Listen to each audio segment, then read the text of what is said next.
नमस्कार। मैं इस वक्त आया हूँ रायपुर की सबसे समर्पित की मूर्ति झूलेलाल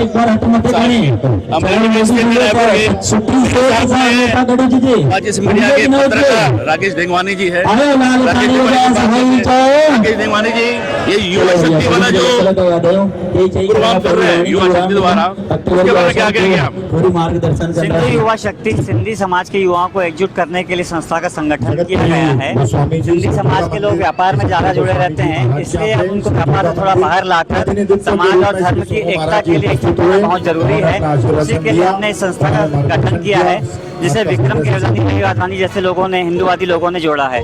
और ये संगठन आगे चल के बहुत ही मजबूत बनेगा, जो सिंधी समाज और धर्म के लिए एक युवा शक्ति का कार्य करेगा कि समय और बेसमय अगर किसी को आवश्यकता पड़े तो हम उसकी रक्षा और सहयोग के लिए खड़े हो सकें।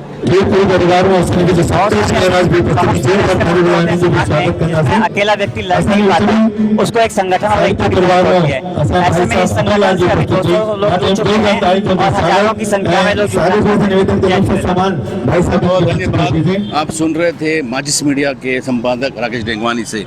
जैसा कि उन्होंने बताया कि एक युवा शक्ति को गठन किया जा रहा है।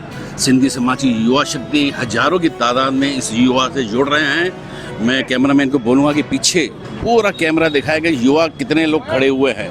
हजारों की संख्या में युवा पहुंच चुके हैं और यहाँ पे एक भव्य कार्यक्रम किया जा रहा है। अब कुछ ही देर में महाआरती, आतिशबाजी का प्रोग्राम भी किया गया हुआ है। देख सकते हैं आप रायपुर में।